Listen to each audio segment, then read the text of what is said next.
The vast, lightless expanse stretched infinitely beyond the viewport as the freighter Paragon pushed steadily forward.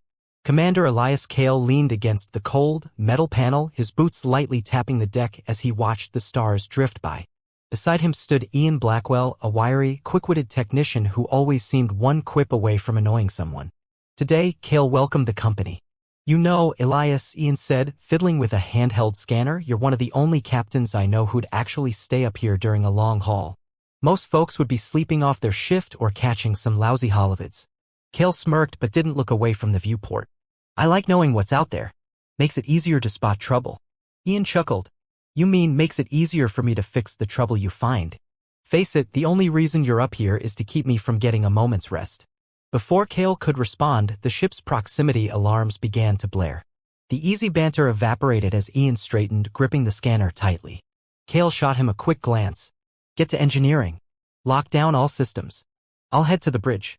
Ian gave a sharp nod and bolted toward the corridor.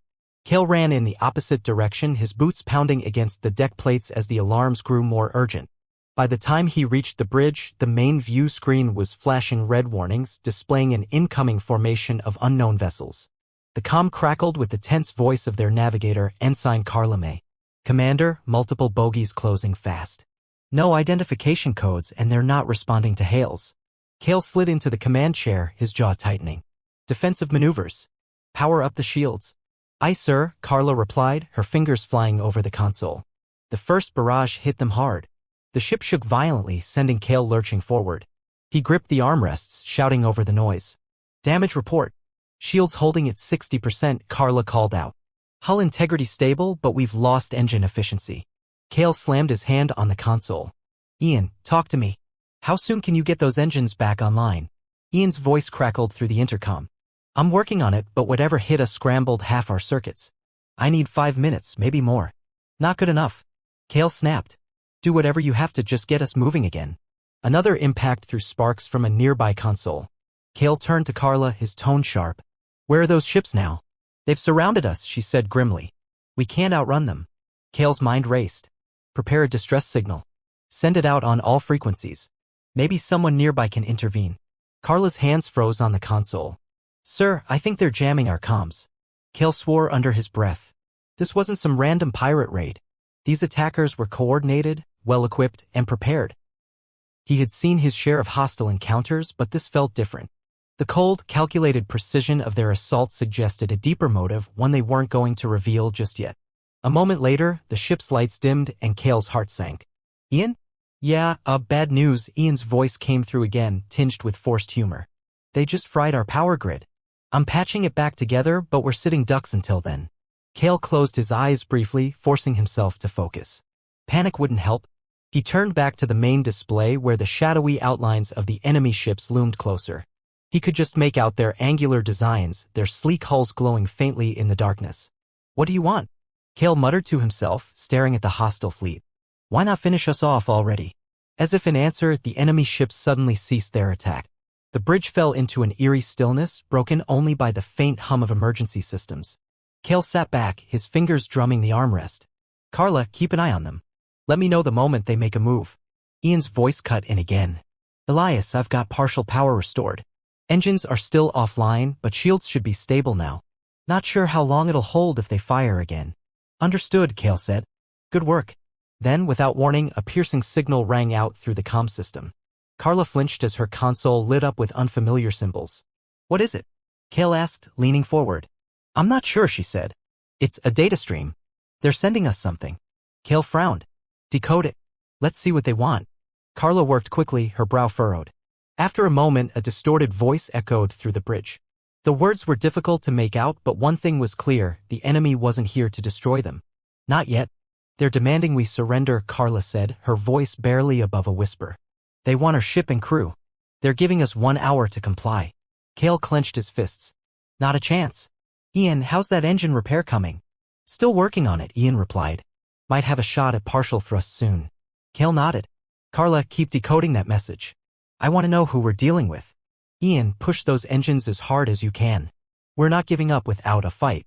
Despite the dire situation, there was a strange calm on the bridge. Carla and Ian worked tirelessly, their focus unwavering. Kale took a deep breath, his mind turning over possibilities. There had to be a way out, there always was. As the minutes ticked by, the enemy ships held their position, their weapons idle but clearly ready. Kale knew this was no ordinary encounter. Whoever they were, they had gone to great lengths to capture him and his crew. The question that burned in his mind was why. "Commander," Carla called out, her voice steady, "I think I've cracked part of their transmission. They're calling themselves the Janvari." Kale's eyes narrowed. The name was unfamiliar, but it carried a weight he couldn't ignore. "What else?" "They keep mentioning the human," she continued. "It's like they're after you specifically." Kale's pulse quickened. This wasn't just an ambush. It was personal. For the first time, he felt the full gravity of the situation. These Janvari weren't here to plunder or destroy. They had a purpose, one that revolved around him. And that made them more dangerous than he had ever imagined. Chapter 2. The Interrogator. The hum of the cell's energy shield was a constant reminder of Kale's captivity. He sat on the narrow bench, hands resting on his knees as he stared at the shimmering barrier. It gave off a faint, silvery light that cast strange shadows on the metallic walls. Across from him, Ian Blackwell paced, his footsteps a soft, rhythmic clatter. "Of all the places I thought we'd end up, this wasn't on my list," Ian muttered, running a hand through his short-cropped hair. "Any bright ideas, Captain?" Kale's lips twisted into a wry smile. "Not yet. You?" "Working on it," Ian replied, but his tone was lighthearted. That was one of Ian's talents. He could joke even in the worst situations. Before either man could speak again, the hum of the cell barrier intensified. A section of the wall slid open, and a tall, silver-skinned alien stepped inside. Nerith, the Janvari interrogator, had a presence that filled the room. Her movements were deliberate, her posture impossibly straight. She carried a sleek tablet-like device that flickered with alien text. Ian glanced at Kale. "And here comes trouble." Kale stood slowly. "No point being rude, Ian. Let's hear what she has to say." Nerith approached the energy shield, her silver eyes locking onto Kale's. She looked as though she'd sized him up in an instant. "Commander Kale," she said, her voice smooth and measured. "You'll answer our questions now." Kale crossed his arms. "I'm sure you'll find I'm not that cooperative." Ian snorted. "What he means is we don't know anything useful." Nerith ignored Ian and focused on Kale. "We have methods of persuasion, but you would prefer to cooperate willingly." Kale tilted his head, studying her. "You've gone through a lot of trouble to bring me here. What do you want so badly that you'd risk all this?" Nerith raised a brow. "What we want is simple information. You've seen things. You've been places no human should have. Tell us what you know, and this will end quickly." "I doubt that," Kale replied evenly. "You're not giving me much reason to trust you." Nerith stepped closer, just beyond the energy barrier. "Trust is not required. Only your compliance." Ian leaned against the wall, arms crossed. "So that's it? You think you can just talk him into spilling everything?" Kale held up a hand. "Ian, let's not provoke her. She seems professional. No need to make her job harder." Nerith's expression didn't change, but she tilted her head slightly. "Your companion is amusing." Ian smirked. "Well, thanks for noticing. I try my best." Kale chuckled under his breath. "You're not helping." "I know," Ian said with a grin. "That's the point." Nerith watched them both carefully, her silver eyes narrowing slightly. "Interesting dynamic. I can see why your superiors value you, Commander. But don't mistake our patience for weakness. The questions will continue, and the longer you resist, the more unpleasant this will become." Kale's smile faded. "If you're looking for leverage, I'm afraid you're wasting your time. Whatever it is you think I know, it's not worth it." "That is for us to determine," Nerith replied. She tapped a command into her device, and the energy shield flickered briefly. "The next session will begin shortly. Consider your position carefully." She turned and left without another word, the wall sliding shut behind her. The hum of the energy shield settled back into its steady rhythm. Ian turned to Kale, his grin gone. "What do we do now?" Kale sat back down on the bench, running a hand through his hair. "For now, we wait. We figure out what they want, and then we decide how to use that against them." Ian nodded, leaning against the wall. "Whatever you say, Captain." But I'm telling you, if she comes back with some mind-reading machine, I'm out. Kale gave a half-smile. Noted. We'll deal with that if it happens. Silence fell between them again except for the ever-present hum. Kale leaned back, his mind working. This was no ordinary interrogation, and Nerith was no ordinary captor. If they were going to make it out of here, they'd need to stay sharp, work together, and be ready for whatever came next. Chapter 3, Breaking the Mold. Ian leaned back against the cold, metal wall, his arms crossed. I'll admit, Commander, as far as alien jails go, this one's got style. Kale smirked, though his expression was tight. Glad you're so impressed. He glanced at the faintly glowing force field that separated them from the rest of the ship. You should be figuring out how to get us out of here. Me? Ian scoffed. I'm the tech guy. You're the strategy expert. Besides, if I start yanking wires, we might end up worse off than we are now. The two men sat in the dimly lit cell, their voices the only sound besides the faint hum of the ship's systems. Ian began pacing again, casting a wary glance at the doorway. Maybe you should try charming the interrogator, Ian suggested with a lopsided grin. I mean, she did call me amusing. Maybe she's got a soft spot for humans who don't scare easy. Kale gave him a sharp look. You think this is a joke? Of course not. Ian stopped pacing. But what's the alternative? Sit here and wait for them to force us into compliance? I'm not a fan of being a lab rat, Kale. I know you aren't either. Kale rubbed his temple. No, I'm not. But we don't know enough yet. They haven't tortured us, haven't tried drugs or brainwashing. They're using the soft approach first, which means we still have time to figure them out. Ian snorted. Soft approach, huh? Tell that to my aching back. These benches aren't exactly ergonomic. Before Kale could respond, the hum of the force field shifted. The doorway opened and Nerith entered, accompanied by a shorter, younger Jinvari male who carried a small case. The young one looked uneasy, his gaze flickering between Nerith and the humans. Nerith addressed Kale directly. You will accompany us to the research lab. We have further questions. Kale raised an eyebrow. Not sure if you noticed, but I'm still behind this force field. Nerith tilted her head slightly as if studying him. Compliance will make this much easier. Yeah, because we're all about making things easier for you, Ian muttered. Kale held up a hand to quiet him. Fine. I'll go. But my engineer comes too. Nerith glanced at the younger Jinvari, who hesitated. She then turned her gaze back to Kale. Very well. With a quick gesture, the force field shimmered and dissipated. Kale stepped forward, Ian close behind. So what's this lab of yours going to tell you that sitting us in a cell didn't? The younger Jinvari answered, his voice nervous. We need to run simulations. Test interactions. Nerith cut him off. It is not your place to explain. She looked at Kale. You will follow me. The group moved through the ship's corridors, the walls smooth and almost seamless. The air was cool and the faint hum of the engines reverberated through the structure. Ian leaned in close to Kale as they walked. This is feeling more and more like a bad idea, he whispered. Noted, Kale replied softly. But if we're going to learn anything, we can't just sit around waiting for answers to come to us. When they reached the lab, Kale was surprised at how unassuming it looked.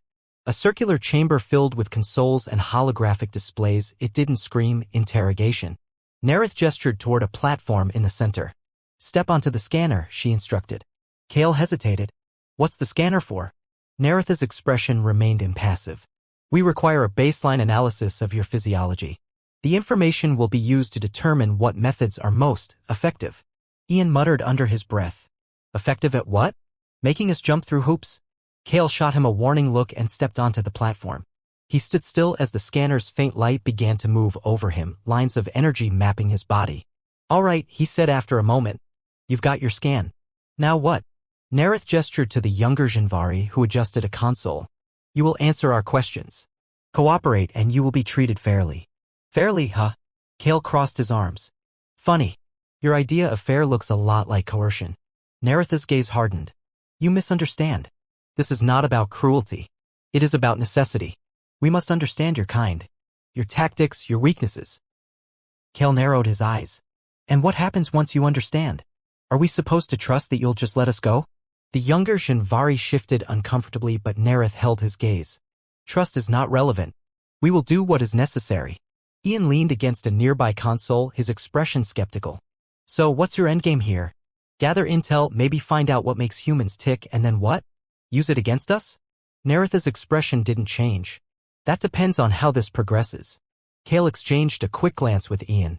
The more they talked, the more he felt there was something deeper at play, something beyond just interrogation. If he could keep them talking, keep them distracted, maybe he could find a way to turn this situation to their advantage. Chapter 4, A Fragile Understanding. Cale and Ian sat shoulder to shoulder under the canopy of an alien forest, their backs against the jagged trunk of a violet-leaved tree. The world around them was eerily quiet, save for the occasional whistle of wind through the dense foliage.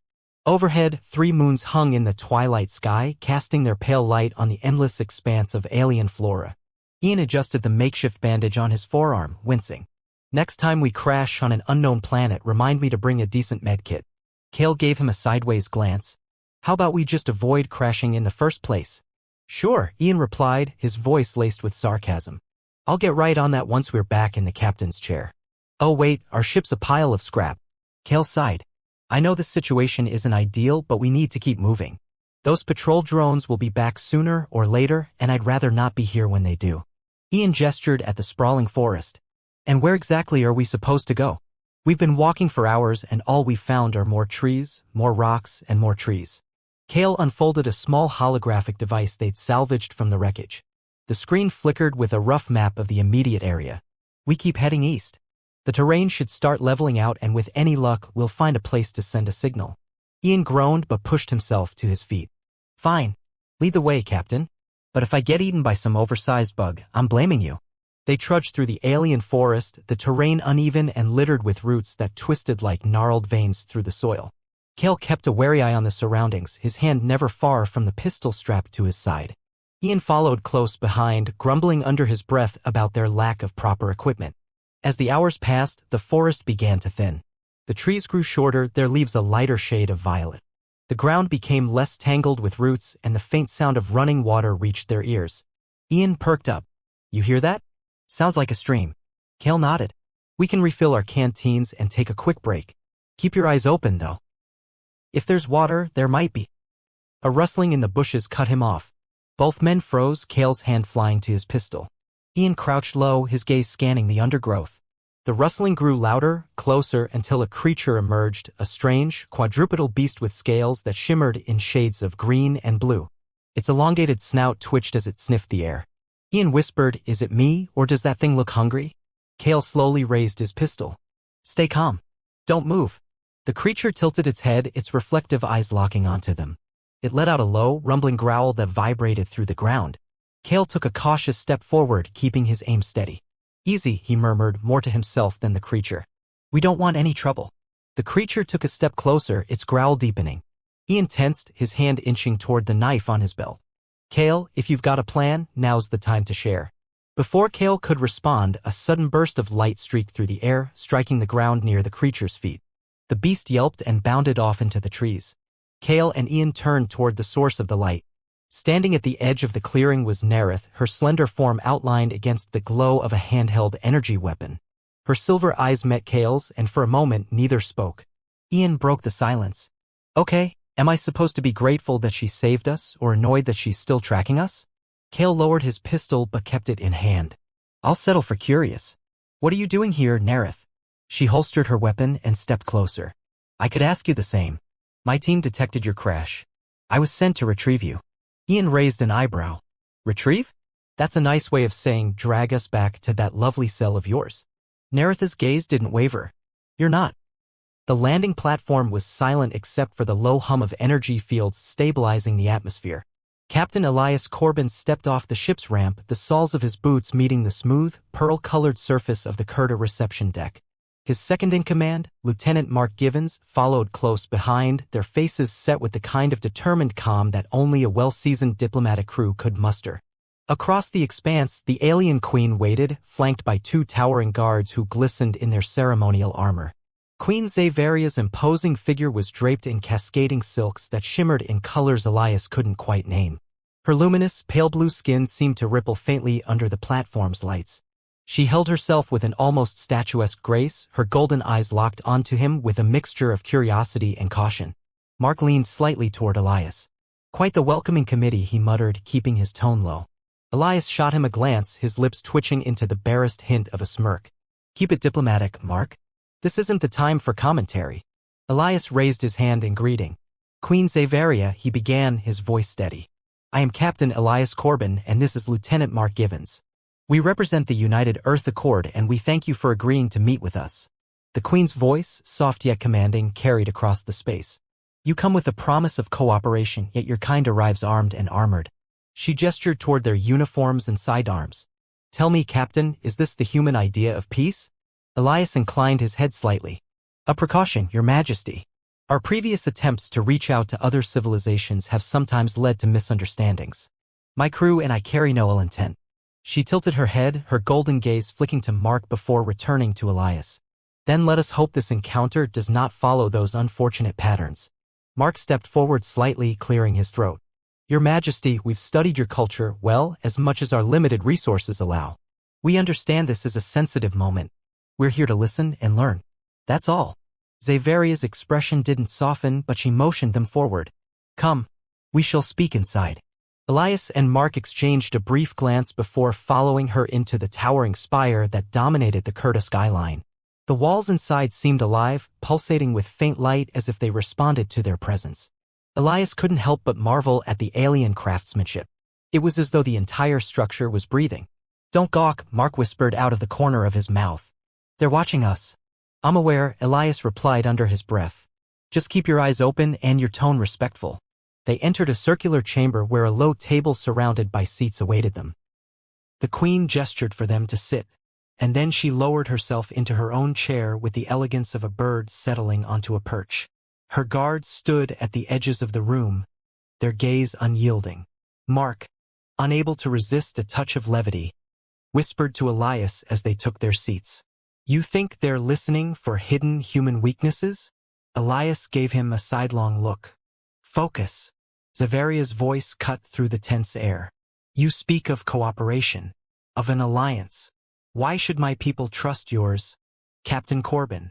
Elias leaned forward slightly, his hands resting on the table.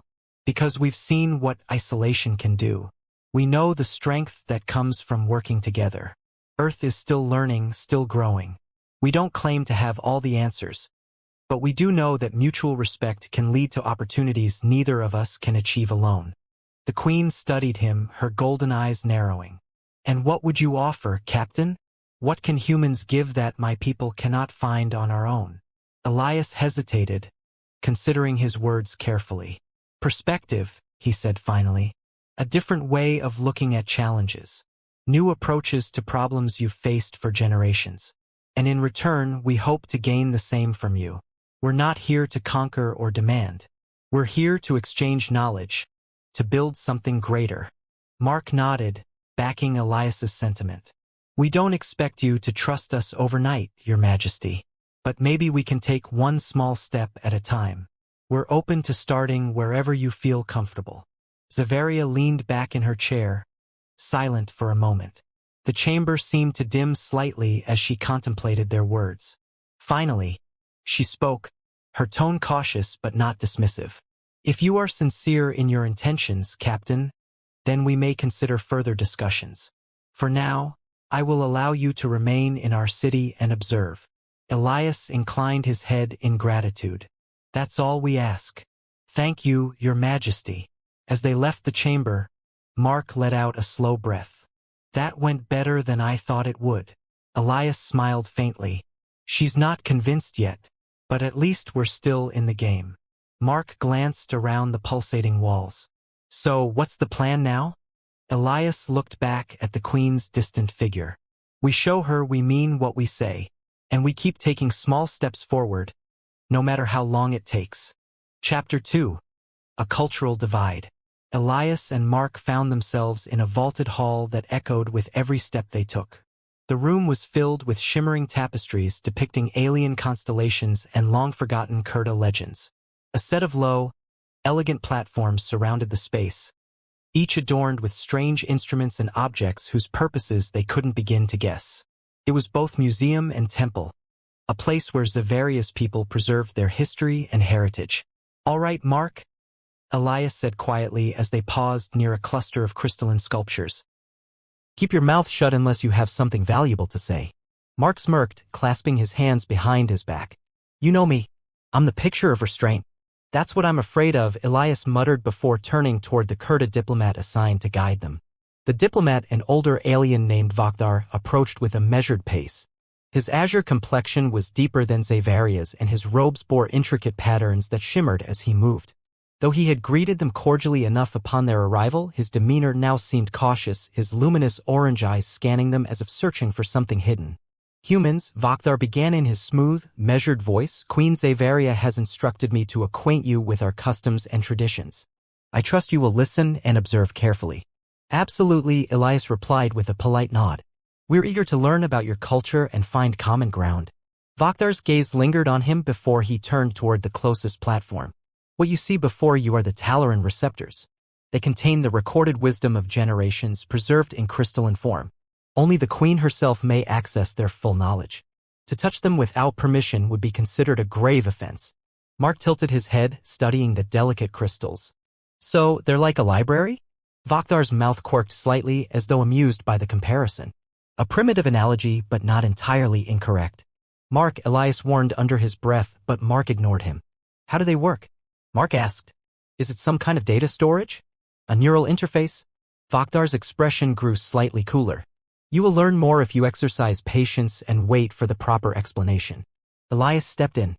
We appreciate your time, Vakhdar. Please continue. The Kurta guide nodded and moved on, leading them past platforms displaying other artifacts, intricately woven garments imbued with faint glows, sculptures that seemed to shift shape when viewed from different angles, and musical instruments that emitted harmonious tones even when untouched. As Vakhdar explained the significance of each piece, Elias and Mark tried to absorb every detail. Mark occasionally made a quiet comment to Elias, something about the alien equivalent of string theory or the way a particular relic resembled a human theremin, but Elias managed to keep him focused and respectful enough not to cause offense. When they reached a circular dais in the center of the hall, Vakhdar paused. This is the Viridian Chorus. In our most sacred ceremonies, we gather here to recite the oral reflection. It is both a prayer and a communal recounting of history. Every citizen participates, offering their voice to the collective memory. Mark's curiosity got the better of him again. Does the Queen participate? Or is she more of an overseer? The Queen's voice is the anchor of the reflection, Vakhdar replied. Without her presence, the ritual would lack its true purpose. Elias was quick to step in. It's a fascinating tradition. I imagine it brings your people a great sense of connection. Vakhdar studied him closely. It does. But it also carries weight. The words must be spoken without hesitation, without falsehood. It is not merely tradition, it is a sacred duty. As the guide continued, Elias noticed that Vakhdar's tone began to soften ever so slightly. While his initial manner had been guarded, the more they asked thoughtful questions, the more he seemed willing to share. By the time the tour concluded, the tension in the air had lessened. When Vakhdar finally led them back toward the entrance, he stopped and turned. Queen Zavaria believes it is possible for our people to learn from one another, though she remains cautious. If you wish to earn her trust, you must show that you truly understand our ways. Empty words will not suffice. Elias nodded. We'll do whatever it takes. Mark raised a hand. One quick question, does the oral reflection happen regularly, or is it only for special occasions? Vakhdar seemed to consider him for a moment, then offered a brief nod. It occurs once each lunar cycle. If you are still here by then, you may witness it. But only the Queen can decide if you will be permitted to participate. Understood, Elias said. Thank you, Vakhdar, for your time and your insight. The Kurta guide inclined his head slightly before turning and disappearing into the shimmering corridors. As the two humans walked back to their quarters, Mark turned to Elias with a faint grin. Well, that wasn't so bad. And I didn't even get us kicked out. Not yet, Elias replied, smirking. Let's keep it that way. Chapter 3, A Fragile Understanding. The chamber was dimly lit, the soft, ambient glow of the Kurta city's natural bioluminescence seeping in through the translucent walls. Elias and Mark sat on curved seats opposite Queen Zavaria at a low table. Between them, an ornate silver vessel sat steaming with a pale, fragrant liquid. It had been placed there by one of the Queen's attendants, who had since retreated to the edges of the room. Elias, feeling the weight of Zavaria's golden gaze, cleared his throat. Thank you for hosting us, Your Majesty. This tea, what's it called again? Ritan, she said in a calm, measured tone. A brew from the leaves of the shadow vine. Our people have used it for centuries to foster calm discussions and thoughtful reflection. Mark took a cautious sip and raised his eyebrows. Tastes a bit like eucalyptus, but sweeter. Definitely smoother than I expected. Xaveria regarded him with a subtle tilt of her head. A human analogy, I presume? Mark hesitated, then nodded. Yes, your majesty. I suppose it's the closest comparison we have. Interesting, she said. Her expression remained inscrutable, but her gaze lingered on Mark for a moment longer than usual. Do you always rely on comparisons to understand that which is unfamiliar? Mark glanced at Elias, who nodded slightly, urging him to answer. Sometimes, yes. It's not always accurate, but it's a starting point. It helps us bridge the gap when we encounter new things. Xaveria shifted her attention to Elias. Do you agree, Captain? That your people must lean on the known to comprehend the unknown? Elias thought carefully before answering. I think it's natural to use what we know as a reference, but that doesn't mean we can't move beyond it. With time, we can understand something for what it truly is, rather than just what it reminds us of. The Queen's lips pressed together for a brief moment before she nodded almost imperceptibly. A sensible response. Mark set his cup down, folding his hands on the table. What about your people, your majesty? Do you compare new experiences to familiar ones? Xaveria's luminous eyes narrowed slightly. We value direct understanding over analogy. The act of comparison can cloud judgment. Instead, we seek to experience and interpret without preconception. Sounds ideal, Elias said. But surely even your people have traditions or historical references that influence how you view the world. A faint flicker of amusement crossed her face, so brief that Elias wondered if he'd imagined it. Indeed, Captain. Even we are not wholly free from the influence of our past. The conversation drifted into a quieter, more personal tone.